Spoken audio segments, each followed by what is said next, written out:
Dear students, आप देख रहे हैं मॉडल क्वेश्चन पेपर 2022-23 का पार्ट 2। इससे पहले पार्ट 1 हमने कंप्लीट करा दिया। पार्ट 2 की आप वीडियो देख रहे हैं। इससे पहले अगर आपने पार्ट 1 नहीं देखा है तो जरूर देख लेना, क्योंकि पार्ट 1 में कोड ए का जो आपका सॉल्यूशन है हमने दे दिया है, और उसमें आपका पार्ट ए में जो है फिजिक्स को कंप्लीट सॉल्व करवा दिया गया है।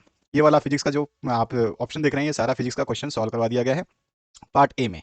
पार्ट यानी कि पार्ट 1 में। पार्ट 2 की बात करें तो पार्ट 2 में अब हम केमिस्ट्री के सॉल्यूशन की बात करेंगे, जिसके लिए आप लोगों ने भरपूर कमेंट किए। हर वीडियो पे आप लोगों ने कमेंट किए। यंग जनरेशन की यही बात मुझे बहुत पसंद है, हिम्मत बहुत होती है। बहुत बेहतरीन लगा कि आप लोग सॉल्यूशन चाहते हैं। इसी तरह से आप कमेंट करते रहेंगे, ऑटोमेटिकली आपके सारे के सारे सॉल्यूशंस अपलोड कर दिए जाएंगे। आपका केवल डिमांड करने की आवश्यकता है, सप्लाई हम कर देंगे। यहाँ पे खंड ब की बात करें तो रसायन विज्ञान केमिस्ट्री के सॉल्यूशन की हम बात कर रहे हैं यहाँ पर। और इसमें जो पहला प्रश्न है इसकी बात करते हैं, क्योंकि आपका जो सॉल्यूशन है ये मैंने हिंदी प्लस इंग्लिश दोनों वर्जन में दे दिया है, ताकि कोई बच्चा परेशान ना हो। लेकिन नेक्स्ट टाइम आपका जो सॉल्यूशन होगा वो किसी एक ही वर्जन में अपलोड किया जाएगा। इस चीज़ को आप थोड़ा ध्यान रखें। इसलिए मैक्सिमम कमेंट कर दे कि आपको हिंदी में चाहिए या इंग्लिश में चाहिए, बिकॉज इसमें बहुत समय लगता है। जब हम हिंदी और इंग्लिश दोनों वर्जन को कंक्लूड करके चलते हैं तो बहुत समय लग जाता है। तो इस बात को आप समझ सकते हैं कि सॉल्यूशन बनाना आसान है, लेकिन जब उसको दो लैंग्वेज में बनाया जाता है तो दो लैंग्वेज में काफ़ी समय लग जाता है, क्योंकि दोनों बच्चों का फिर ध्यान रखा जाता है। तो यहाँ पर जो आपका क्वेश्चन है, निम्नलिखित में से विरंजक चूर्ण का रासायनिक सूत्र आपको बताना है। Chemical formula of bleaching powder कौन सा होता है? सभी को याद होना चाहिए कि chemical formula of bleaching powder जो है CaOCl2 होता है, यानी कि बी ऑप्शन आपका यहाँ पे करेक्ट हो जाएगा। तो बी ऑप्शन आप करेक्ट करेंगे। नेक्स्ट जो पार्ट है उसकी बात करते हैं। क्लियर? चलिए अगले पार्ट की बात करते हैं। यहाँ पे पूछा गया आपसे विकृत गंधिता क्या है, यानी कि व्हाट इज रेंसिडिटी। तो यहाँ पर इसके सॉल्यूशन को हम देखते हैं। इस तरह से हम लिखेंगे, इस सॉल्यूशन को ध्यान रखना है। और किस तरह से लिखेंगे? भोजन में तेल या वसा के ऑक्सीकरण के परिणाम स्वरूप स्वाद और गंध खराब हो जाती है, जिसे विकृत गंधिता कहते हैं। एक नंबर का क्वेश्चन है, तो एक नंबर के क्वेश्चन के हिसाब से तो आपको छोटे से छोटा ही लिखना है। ठीक है, ये चीज ध्यान रखेंगे आप। अगर हम बात करें इसके इंग्लिश वर्जन की, द ऑक्सीडेशन ऑफ ऑयल और fats in food resulting in a bad taste and smell is called rancidity. इसका जो नेक्स्ट क्वेश्चन है आपका, विद्युत ऋणात्मकता को परिभाषित करनी है आपको। इलेक्ट्रोनेगेटिविटी को आपको डिफाइन करना है। तो इलेक्ट्रोनेगेटिविटी क्या होता है? एक सहसंयोजक बंध में प्रत्येक परमाणु की इलेक्ट्रॉनों की बंधी हुई जोड़ी को अपनी ओर आकर्षित करने की सापेक्ष क्षमता को वैद्युत ऋणात्मकता कहते हैं या कहा जाता है। ठीक है, तो इस तरह से इसका सॉल्यूशन हो जाएगा। आप अगर इंग्लिश वर्जन के स्टूडेंट्स हैं तो आप कर लें, in a covalent bond the relative ability of each atom to attract the bonded pair of electrons toward itself is called electronegativity. ठीक है, तो इस तरह से इसका आंसर हुआ। नेक्स्ट जो क्वेश्चन है, श्वसन को ऊष्माक्षेपी अभिक्रिया क्यों माना जाता है, इसको समझाना है। अब 2 मार्क्स का क्वेश्चन आ चुका है। तो श्वसन को हम ऊष्माक्षेपी अभिक्रिया इसलिए कहते हैं, श्वसन एक प्रकार का जलता हुआ ईंधन है। ठीक है, हमारे अंदर जो है ये एक तरह से श्वसन जब हम करते हैं, रेस्पिरेशन करते हैं, तो ये एक तरह से वहां पर क्या करता है, एक तरह से ये थर्मक आपका कैसा है, ये एक्सोथर्मिक होता है। ठीक है ना। और श्वसन के दौरान जो है भोजन में मौजूद कार्बोहाइड्रेट ग्लूकोज बनाने के लिए टूट जाते हैं। ठीक है, या बनने के लिए। ठीक है, जो है मौजूद कार्बोहाइड्रेट जो है वो क्या किस लिए टूटते हैं? ग्लूकोज को बनाने के लिए टूट जाते हैं। और ग्लूकोज हमारे शरीर की कोशिकाओं में ऑक्सीजन के साथ मिलकर के ऊर्जा को प्रदान करता है। अतः श्वसन जो है ऊष्माक्षेपी अभिक्रिया कहलाती है। तो ये 2 नंबर में हम आराम से सिंपल वर्ड में लिख सकते हैं। इसको आप इस तरह से इंग्लिश मीडियम के स्टूडेंट्स लिख सकते हैं। Respiration is a kind of burning fuel. During respiration, carbohydrate present in food are broken down to form glucose, or glucose combines with oxygen in the cells of our body and provides energy. Therefore, respiration is an exothermic reaction. Next जो part है इसमें 14 number question पूछा गया है, धोने का soda और baking soda के 2 महत्वपूर्ण उपयोग लिखने हैं। तो सबसे पहले हम बात करें धोने के सोडा यानी वॉशिंग सोडा। धोने के सोडा का महत्वपूर्ण उपयोग 2 आपको लिख देने हैं। इसका उपयोग पानी की स्थायी कठोरता को दूर करने के लिए किया जाता है, और इसका उपयोग जो है बोरेक्स जैसे सोडियम यौगिकों के निर्माण में भी किया जाता है। ये पहला आपका हो गया। इसके बाद जो अगर हम दूसरे इसके सॉल्यूशन की बात करें, बेकिंग सोडा का उपयोग क्या होगा, तो इसका उपयोग बेकिंग पाउडर बनाने में किया जाता है, जो केक या ब्रेड को फूला हुआ बनाता है। और इसका उपयोग जो है सोडा एसिड अग्निशामक यंत्रों में भी किया जाता है, यानी फायर एक्सटिंग्विशर जी इससे बनते हैं। इंग्लिश मीडियम के लिए ये ऐसा सॉल्यूशन हो जाएगा। ए पार्ट में यूज ऑफ वॉशिंग सोडा जो 2 मैंने आपको बताए, वो दोनों के दोनों सॉल्यूशंस आपके हो जाएंगे। और इसी तरह से आपका जो यूज ऑफ आपका नेक्स्ट जो पार्ट है इसमें, जिसमें यूज ऑफ बेकिंग सोडा है, उसके भी हम पार्ट यहाँ पे दे चुके हैं। तो यहाँ पे ए और बी दोनों सॉल्यूशंस आपको हिंदी प्लस इंग्लिश वर्जन में दे दिया। इसके बाद आते हैं नेक्स्ट पार्ट पे, आधुनिक आवर्त सारणी में समूह में ऊपर से नीचे जाने पर परमाणु आकार साइज किस प्रकार परिवर्तित होता है, कारण सहित लिखना है। 2 मार्क्स का क्वेश्चन रहेगा। इसका आंसर हम कुछ लगेंगे, आवर्त सारणी में ऊपर से नीचे जाने पर परमाणु आकार बढ़ता है। किस प्रकार बदलता है यही पूछ रहा है, किस प्रकार परिवर्तित होता है, तो परमाणु आकार बढ़ता है ऐसा। और इसका रीजन क्या है, कारण क्या है? ऐसा इसलिए होता है, एक नंबर तो आपको मिल गया कि क्या होता है, परमाणु आकार बढ़ता है छोटा, तो 1 नंबर तो इस पहली लाइन पे मिलेगा, और दूसरी लाइन पे आपको 1 नंबर मिलने वाला है, क्योंकि इसका रीजन बताने वाले हो। परमाणु संख्या में वृद्धि के साथ इलेक्ट्रॉनों के अतिरिक्त कोश जो है जुड़ जाते हैं, एक्स्ट्रा सेल जो है वहां पर जुड़ जाता है। तो आप इस तरह से इसको कह सकते हो ये रहा इसका आंसर। ठीक है, हम जब भी जाते हैं ग्रुप में from top to bottom atomic size increase हो जाता है, और ये इसलिए होता है कि इंक्रीज इन एटॉमिक नंबर क्या करता है, एक्स्ट्रा सेल ऑफ इलेक्ट्रॉन को ऐड कर देता है। ठीक है, इसके बाद जो नेक्स्ट क्वेश्चन है 16 नंबर, उभयधर्मी ऑक्साइड क्या होते हैं, 2 उदाहरण देने हैं और विद्युत अपघटनी परिष्करण की व्याख्या करनी है। 2-2 अंक का क्वेश्चन है। सबसे पहले उभयधर्मी ऑक्साइड क्या होते हैं, अगर हम बात करें तो उभयधर्मी ऑक्साइड को कुछ इस तरह से हम डिफाइन करेंगे, वे ऑक्साइड जिनमें अम्ल और क्षार दोनों से अभिक्रिया कर लवण और जल बनाने की प्रवृत्ति होती है, उभयधर्मी ऑक्साइड कहलाते हैं। इनका अगर एग्जांपल दूं तो एल्युमिनियम ऑक्साइड और जिंक ऑक्साइड जो है इसका आंसर हो जाएगा। ए पार्ट का ये आंसर हुआ। इसके बाद अगर मैं इंग्लिश मीडियम की बात करूं तो यहाँ पर एम्फोटेरिक ऑक्साइड्स के बारे में पूछा गया, एग्जाम्पल भी मैंने दे दिया, एल्युमिनियम ऑक्साइड और जिंक ऑक्साइड हो गया इसका एग्जाम्पल।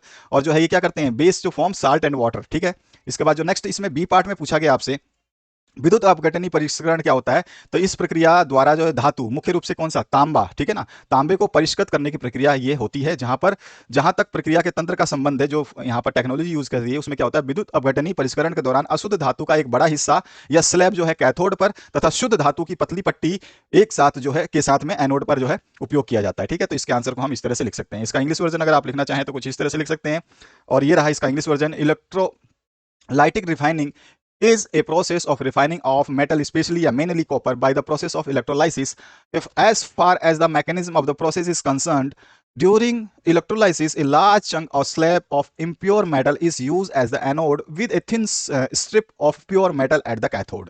इसके बाद जो नेक्स्ट पार्ट है, इसमें समजातीय श्रेणी क्या होती है, उदाहरण सहित समझाना है, और इसमें आपसे पूछा गया निम्न यौगिकों का नामकरण भी आपको करना है। सबसे पहले हम समजातीय श्रेणी की अगर बात करें तो हम सिंपली क्या करेंगे, इसका आंसर अगर हम दूसरे पार्ट की बात कर ले तो इसको भी हम आंसर कर लेते हैं। चलिए पहले तो हम दूसरे पार्ट के आंसर्स मैंने लिख दिए हैं, जो है आपका CH3Br। आपको अगर ये कैसे लिखे जाते हैं तो ये नाम आप, उसके लिए वीडियो मैंने बना दिया है, वो आप देख सकते हैं प्लेलिस्ट में जाकर के। ब्रोमो इथेन कहते हैं क्योंकि आपने इसमें कार्बन श्रृंखला कार्बन एक है, और इसका सब्सटीट्यूएंट जो है पहले आता है, तो यहाँ पे ब्रोमीन है तो ब्रोमो लिखते हैं। फिर मेथेन क्योंकि आपका जो है CH3 है इसके साथ में, और कार्बन श्रृंखला के ऊपर डिपेंड होता है कि आपके कार्बन चैन में कितने हैं, उसके हिसाब से हमें नाम लिखना पड़ता है। दूसरा जो है आपका 2 प्रोपेनॉल होता है ये वाला, ठीक है, और इसके बाद जो है नेक्स्ट ये आपका एथेनॉल होता है। ठीक है, इसके बाद जो है आपका ये पार्ट समजातीय श्रेणी क्या होती है, तो उसकी बात अगर मैं करूं तो आप लिखेंगे समान सामान्य सूत्र और समान क्रियात्मक समूह वाले कार्बनिक यौगिकों के समूह को समजातीय श्रेणी कहते हैं। इनके रासायनिक गुण समान होते हैं लेकिन भौतिक गुण जो है भिन्न भिन्न होते हैं। उदाहरण के लिए मीथेन, इथेन, प्रोपेन, ब्यूटेन, ये सारे के सारे एल्केन समजातीय श्रेणी के भाग होते हैं। ठीक है, तो एग्जाम्पल भी दे दिया, क्वेश्चन को हमने एग्जाम्पल के साथ समझा दिया। 3 नंबर के लिए इतना लिख दोगे पूरा है, क्योंकि 1 नंबर में आपने पूरा का पूरा बता दिया, साथ ही साथ इसका गुण भी बता दिया कि गुण कैसा होता है इसका। ठीक है, और साथ ही साथ उदाहरण दे दिया, तो सभी के मिलाकर के आपको 3 नंबर मिल जाने। ठीक है, कोई घबराने वाली बात नहीं है। जो यहाँ पे सोल्यूशन दिया जाता है वो बेस्ट दिया जाता है, एज ए कि एक बच्चा एग्जाम में लिखे तो कितना लिखे और कितना कम लिख पाए, ठीक है, और बेहतरीन लिख पाए। तो यहाँ पर जो है इसका आंसर हो जाएगा आपका इंग्लिश मीडियम के लिए, और इसका जनरल फॉर्मूला जो है हिंदी मीडियम वाले भी लिख लेंगे। सामान्य सूत्र जो होता है इसका CnH2n+2 होता है। ठीक है, ये फॉर्मूला आपको लिख देना है, फॉर्मूला लिखोगे तो और बेहतरीन, एग्जामिनर तो देखते ही समझ जाएगा बच्चे ने सब कुछ बढ़िया तरीके से पढ़ा। इसका अथवा पार्ट की बात करें तो साबुन की सफाई प्रक्रिया की जो है क्रियाविधि बताना है। 6 नंबर का क्वेश्चन है। अब 6 नंबर में कितना लिखना है, कैसे लिखना है, देखिए।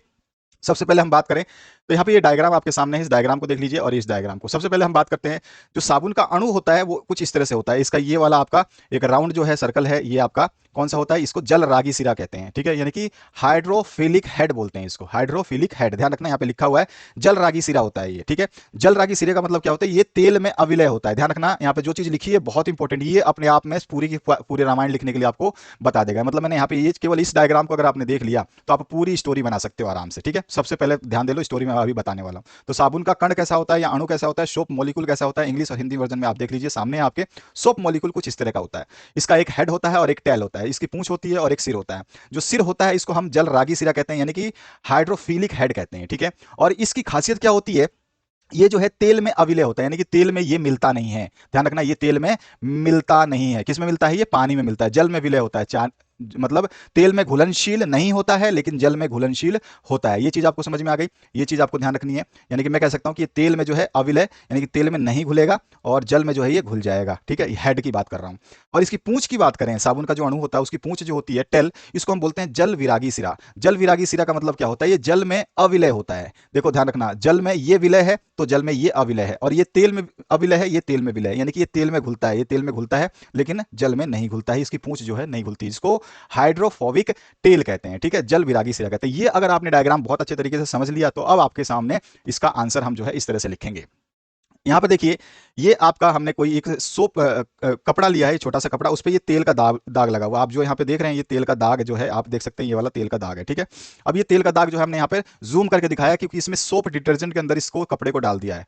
अब कपड़े को ये डाला है तो तेल का दाग जहाँ पर है, वहां पर ये साबुन का जो पूंछ है वो किससे घुला हुआ है। अब ध्यान रखना, क्या बोल रहा है, साबुन की पूंछ किससे मिल जाता है, जल में अविलय होता है। तो जल के साथ नहीं घुलता इसकी पूंछ, ठीक है ना, लेकिन तेल में विलय हो जाती है। तो तेल के साथ ये घुलना शुरू कर देता है। तो तेल के साथ जितने भी जल के अणु होंगे, 50 जगह होंगे, मैंने आपको 8-10 दिखाए हैं। ऐसे बहुत सारे अणु होंगे, असंख्य अणु होते हैं, ठीक है ना। ऐसे ऐसे बहुत सारे अणु होते हैं जो इस तेल के ऊपर जो है इस तरह से आपको दिखाई देंगे, ठीक है, जैसे अभी आप देख रहे हो। तो ये क्या होते हैं, तेल के साथ घुलनशील हो जाते हैं, इस तेल को पकड़ लेते हैं, ठीक है, और तेल के साथ घुल जाते हैं। लेकिन जो इसका ये हेड है ना, ये क्या होता है आपका, ये आपका तेल से घुलनशील नहीं होता, ये जल में घुला रहता है। अब ध्यान देना, तो तेल की बूंद आपने देख लिया बड़े डायग्राम में। इस तरह से ये डायग्राम बनाना।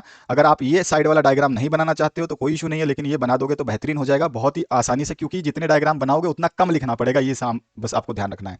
6 नंबर का अगर आपको लेना है तो सबसे पहले ये पूंछ बनाइए। पूंछ बताइए कि ये साबुन का अणु कैसा होता है, ठीक है, इसके हेड को क्या कहते हैं, इसकी क्या खासियत होती है, ठीक है, और साथ ही साथ इसके पूंछ की क्या खासियत होती है, ये बताइए। ये बता दिया तो एग्जामिनर आपकी थ्योरी पढ़ेगा नहीं। अगर आपने डायग्राम बना दिया और ये डायग्राम बना दिया, इतना केवल लिख दिया, स्वच्छ स्वच्छ साफ साफ लिख दिया, तो एग्जामिनर आपके थ्योरी को नहीं पढ़ेगा। ये मैं लिख के दे सकता हूं, ठीक है ना। आपके डायग्राम बहुत कुछ बता देते हैं कि बच्चे ने कुछ ना कुछ तो बेहतरीन करा है, सब कुछ तो लिख दिया इस डायग्राम में। आपने ये बता दिया कि जल में विलय है, तेल में नहीं घुलता है, इसको जल रागी सिरा कहते हैं, इसको जल विरागी सिरा कहते हैं, ये जल में अविलय होता है, ये तेल में विलय होता है। साबुन का अणु कुछ इस प्रकार का होता है, उसकी पूंछ होती है, उसका हेड होता है, और इसमें Na+ जो है आपका रहता है, ठीक है। तो इस तरह से आपका ये हो गया। इसमें आपने कपड़े का टुकड़ा दिखा दिया और इसके पूंछ को जो है उस मैल से यानी कि तेल से जोड़ दिया, बाकी इसके हेड को जो छोड़ दिया, क्योंकि वो पानी में घुलनशील है। अब जो है इसकी थ्योरी लिखेंगे, और थ्योरी लिखते ही आपका जो है आसानी से इसका काम हो जाएगा। तो थ्योरी कुछ इस तरह से लिखेंगे, बहुत ईजी थ्योरी बताने वाला हूं, जिसको आप लिख करके बहुत ही बेहतरीन नंबर प्राप्त कर सकते हैं, एक भी नंबर नहीं कटेगा। सबसे पहले बात करूं, साबुन की सफाई प्रक्रिया क्या होती है। कपड़ों में लगने वाले ज्यादातर जो मैल है वो कैसे होते हैं, तेलीय होते हैं, और तेल जो है पानी में अघुलनशील होता है। सभी को पता है तेल जो है पानी में नहीं घुलता है, ठीक है। और कपड़ों से इन्हीं तेल के दाग को निकालने के लिए हम किसको यूज करते हैं, साबुन मिले पानी का यूज करते हैं, जिससे गंदे कपड़े जो हैं उसमें डाले जाते हैं। ये तो आपको समझ में आ गया। एक चीज हमने ये बताई, साबुन की सफाई प्रक्रिया की पहली लाइन। अब इसके बाद में दूसरा पॉइंट हम क्या लिखने वाले हैं इस डायग्राम के हिसाब से। अब देखिए, जो मैंने आपको बताया था वही चीज हम अभी यहाँ पे लिखने वाले हैं। मैंने आपको मुंह से बताया था, अब उसको हम लैंग्वेज देने वाले हैं। हम जानते हैं कि साबुन के अणु लंबी श्रृंखला वाले कार्बोक्सिलिक अम्लों के सोडियम तथा पोटेशियम लवण होते हैं। ध्यान रखना, ये बहुत इंपॉर्टेंट लाइन है जिसको आपको लिखनी है। हम जानते हैं साबुन के अणु लंबी श्रृंखला वाले कार्बोक्सिलिक अम्लों के सोडियम तथा पोटेशियम लवण होते हैं, और साबुन का छोटा आयनिक भाग जो है जल में घुल जाता है, छोटा आयनिक भाग जो है जल में घुल जाता है, जबकि लंबी हाइड्रोकार्बन श्रृंखला तेल में घुल जाती है, लंबी हाइड्रोकार्बन श्रृंखला तेल में घुल जाती है। इस प्रकार साबुन के अणु मिसेल संरचना तैयार करते हैं। अगर आपसे पूछे मिसेल क्या होता है तो आप ये लैंग्वेज भी फिर से लिख सकते हो। तो आपको 2 क्वेश्चन यहां पे बन रहा है कि मिसेल का अगर आपसे पूछ ले मिसेल क्या होता है तो ये डायग्राम बना सकते हो, और ये इतनी सी डेफिनेशन लिख दोगे, पूरे 3 नंबर का आएगा तो 3 नंबर मिल जाएंगे, 2 नंबर का आएगा तो 2 नंबर मिल जाएंगे। क्लियर हुआ, ये चीज समझ में आ गई। तो इस प्रकार क्या होता है, मिसेल का निर्माण होता है। अब इसके आगे हम क्या करने वाले हैं, अब इसके आगे हमको अब बताना है कि भैया ये छूटेगा कैसे। तो यहां पे आ जाइए, अब एक लाइन और लिखनी है, तो इस चीज को आप देखते हैं। यहाँ पे ये डायग्राम सारे ध्यान रखना, जो डायग्राम बता रहा हूं बहुत कीमती डायग्राम है, और इनको देखो। मिसेल में साबुन के अणु का एक लंबा सिरा तेल कण की ओर तथा छोटा आयनिक सिरा बाहर की ओर रहता है। जैसा कि आपने डायग्राम में देखा, मिसेल में क्या होता है, जो यहाँ पर छोटा सिरा जो है वो बाहर की तरफ, और जो लंबा सिरा है वो तेल की तरफ रहता है। यही बोला गया यहाँ पे कि साबुन के अणु का जो लंबा वाला ये वाला सिरा ये आपका किधर होता है, तेल कण की ओर होता है, और जो छोटा वाला थोबड़ा है इसका हेड है वो कहां पर होता है, वो होता है बाहर की ओर, ठीक है। और इससे जो है पानी में क्या बन जाता है, एक इमल्शन बन जाता है। ध्यान रखना, इसी कारण जो है पानी में एक इमल्शन बन जाता है, और इस प्रकार साबुन का मिसेल मैल को पानी में घुलने में मदद करता है। और जो पानी का जो मिसेल बना था, अभी हमने डेफिनेशन लिखा था, जो मिसेल संरचना है ये क्या करता है, मैल को जो है पानी में घुलने में मदद करता है। तो इस प्रकार साबुन से बना जो मिसेल है वो मैल को पानी में घुलने में मदद करता है, और हमारे कपड़े जो है साफ हो जाते हैं। बहुत सिंपल सा, देखा आपने कितना सा हमने लिखा, कुछ भी नहीं लिखा, देखा इतना सा लिखा है और मात्र इतना सा और लिखा है। और आपको ये डायग्राम जरूर बनाना, बिना डायग्राम के आपका नैया पार नहीं होगी, ठीक है। इसको इंग्लिश में लिखना चाहे तो जो चीज़ मैंने आपको अभी समझाई है वही चीज़ आपको इंग्लिश में लिख देनी है। तो चलिए, इंग्लिश के बच्चे जो है वो इस तरह से लिख देंगे, ये रहा, इन मिसेल अच्छा, आपको तो ये पूरा का पूरा लिखना है, तो ये रहा आपका सॉल्यूशन। सोप क्लींजिंग प्रोसेस कैसा होगा, जो अभी अभी मैंने समझाया वैसा का वैसा ही होगा, ठीक है। और हम जानते हैं कि जो सोप मॉलिक्यूल्स होते हैं वो कैसे होते हैं, सोडियम और पोटेशियम के साल्ट्स होते हैं, ठीक है। और जो ये लॉन्ग कार्बोक्सिलिक एसिड के चेन होती है, ठीक है। स्मॉल आयनिक पार्ट जो होता है वो डिजोल्व हो जाता है वाटर में, और जो कि आपका लॉन्ग हाइड्रोकार्बन चेन होता है वो डिजोल्व होता है ऑयल में। यही चीज हमने पढ़ी थी हिंदी में। और जो है आपका मिसेल स्ट्रक्चर तैयार होता है, और यही मिसेल जो है, इसका लॉन्ग एंड ऑफ सोप जो है मॉलिक्यूल, वो टुवर्ड्स जो ऑयल ऑयल पार्टिकल की तरफ होते हैं, और शॉर्ट आयनिक पार्ट जो है वो टुवर्ड्स द आउटसाइड होता है। और ये फॉर्म करते हैं एक इमल्शन का, और इसी इमल्शन के अंदर जो है सोप क्या करता है, मिसेल का निर्माण की वजह से ही जो है वो डर्ट जो होती है या फिर जो मैल होती है वो पानी में घुल जाती है और हमारे कपड़े साफ हो जाते हैं। इस तरह से हमको ये आंसर लिखना है।